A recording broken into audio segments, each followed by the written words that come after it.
Seorang pria menemukan cara licik cari uang. Cukup pura-pura buta, ia bisa mengemis di depan kuil dengan penghasilan 3 kali lipat. Bahkan saat menyeberang, orang-orang membantunya, dan ia bisa tinggal gratis di rusun pemerintah. Tak hanya itu, sebagai pianis ia sering diundang ke rumah orang. Karena tak ada yang curiga pada orang buta, ia bebas mengintip privasi kliennya. Namun, kepura-puraannya ini akan jadi penyesalan terbesar. Suatu hari, ia datang ke rumah istri konglomerat untuk acara ulang tahun. Tapi saat pintu dibuka, wanita itu tampak enggan dan bilang dia salah jadwal. Padahal Aka sudah menerima uang muka dari suaminya. Usai kerja, masih ada sisa bayaran besar, jadi dia tak mungkin lupa. Saat berdebat, suara mereka didengar nenek tetangga. Wanita itu tak mau ribut, lalu terpaksa membiarkannya masuk. Setelah yakin Aka buta, barulah ia tenang dan mengizinkannya main piano. Namun baru mulai, ia kaget melihat mayat di ruang tamu. Ia pun paham alasan wanita itu sempat menolak, tapi ia tak boleh gugup, lalu izin ke toilet dan kembali lewat ruang tamu.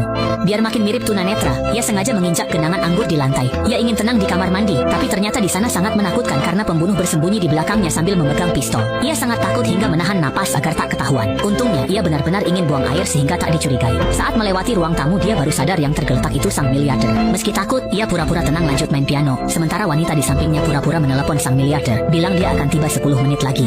Lalu, mereka santai mengurus jenazah miliarder di depan Aka. Pria itu memasukkan mayat ke koper untuk dibawa pergi. Simi berpura-pura menyambut suaminya pulang, lalu memutar rekaman suara seolah sedang mengobrol. Tak lama, ia berdalih suaminya harus pergi lagi. Sementara itu, si pria memakai baju miliarder dan menyeret koper keluar, berakting seolah dia adalah sang miliarder. Keluar dari rumah miliarder, Aka terdiam di bangku jalan. Ia ragu melapor ke polisi, tapi ucapan penjual lotre di sampingnya memberi jawaban. Usai pasang lotre, Aka ingin menuntut keadilan. Di kantor polisi, Aka langsung melapor.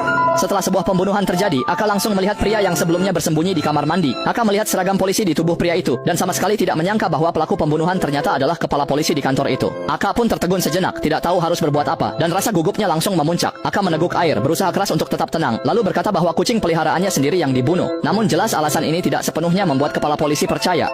Baru saja membunuh seorang taipan, saksi mata bernama Aka justru melapor ke polisi. Kepala polisi curiga kebutaan Aka hanya pura-pura, lalu memutuskan untuk mengantarnya pulang dengan mobil. Sesampainya di rumah, polisi curiga melihat koran di meja, namun Aka beralasan itu untuk kotoran kucing. Karena merasa bersalah, polisi terus menguji Aka, bahkan melempar pisau ke arah dahinya untuk memastikan kebutaannya. Beruntung, Aka tetap tenang dan tidak menunjukkan reaksi mencurigakan sehingga polisi akhirnya percaya lalu pergi. Setelah berhasil lolos dari bahaya, Aka pun bisa bernapas lega. Saat malam tiba, ia kembali pergi ke bar untuk bermain piano seperti biasanya.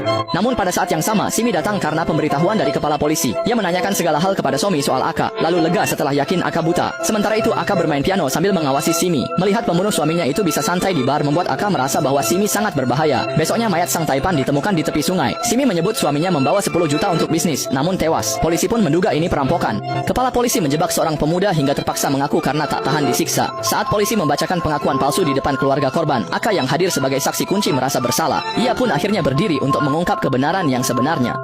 Tapi itu cuma khayalan. Jika jujur sekali